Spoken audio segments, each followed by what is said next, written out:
Hey, salut tout le monde, bienvenue sur la chaîne. Aujourd'hui, je vous invite à faire des jetons recto verso en époxy avec moi. Vous allez voir, c'est un procédé qui est très simple et puis ça s'applique à n'importe quel jeu de société que vous voulez modifier. Dans notre cas, on y va pour Marvel Champions, un jeu que j'adore énormément. Donc suivez-moi et on y va. Alors, les matériaux nécessaires pour les jetons, c'est pas compliqué, c'est juste que devant nous. Premièrement, le fichier de jetons disponible sur Board Game Geek dans la section fichiers de Marvel Champions. On va vous placer un lien dans le commentaire du vidéo pour vous raccourcir le chemin. Important de l'imprimer sur une feuille avec un côté adhésif. Donc, il y a une pellicule qui va s'enlever ici, qui va exposer un côté qui va être collant. Super important pour faire des jetons recto verso. Deuxièmement, ça vous prend des bulles d'époxy pour recouvrir les jetons. Ces bulles-là sont de la même dimension que le fichier, donc c'est 19 mm. 19 mm. On a besoin d'un punch à papier pour être capable d'aller couper les jetons. C'est du même diamètre, 19 mm. Et puis, ça peut être en plastique, ça peut être en métal, ça peut être n'importe quoi, mais quelque chose pour mettre au centre qui est de la même dimension. Dans ce cas-ci, des rondelles en métal de 19 mm aussi. Alors, la première étape, c'est pas trop complexe. On prend vraiment notre fichier de jetons imprimé avec notre punch à papier.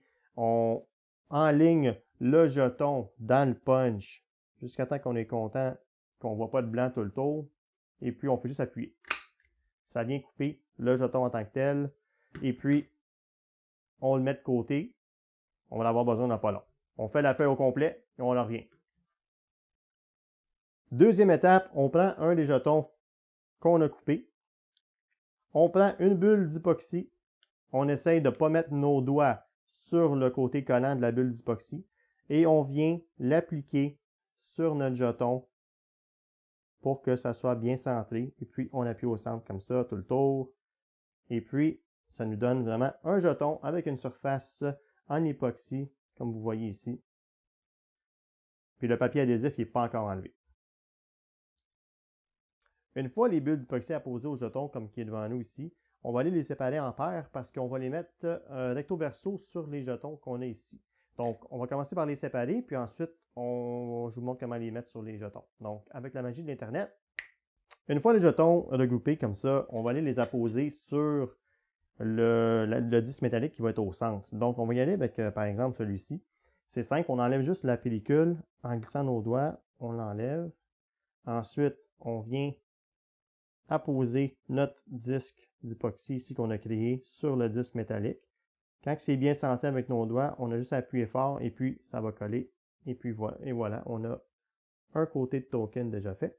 Là, c'est juste d'aller faire le deuxième côté. Donc, moi, sur l'autre côté du 1, ça va être un 2. Vous avez un choix à faire. Vous pouvez faire des tokens que vous tournez à l'horizontale, donc le 2 ici, là, comme ça. Ou bien, comme moi je le préfère, c'est tourner à la verticale, donc c'est vraiment comme ça. Puis mon 2, il va être là, sur le côté-là. Donc, premièrement, on enlève la deuxième pellicule. On prend notre token. J'aime ça venir ici comme ça, dans cet ordre-là. Ensuite, on le tourne à la verticale et on vient apposer notre deuxième côté. On appuie fort pour faire une belle adhésion. Et voilà. Et voilà les tokens complétés recto verso sur leur base métallique. Donc, comme vous voyez, ça ajoute vraiment du pétillant au jeu. Et puis, ça va vraiment réduire l'espace de jeu parce que les 1, comme je disais, vont devenir des 2, les 3 vont devenir des 4, et ainsi de suite. Donc, moins de tokens sur le plateau de jeu. Toujours le fun avec un jeu de cartes qui prend déjà pas mal d'espace sur la table.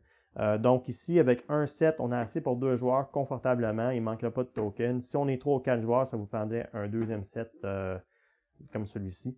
Mais dans mon cas, parce que je joue souvent solo à 2 mains, c'est parfait.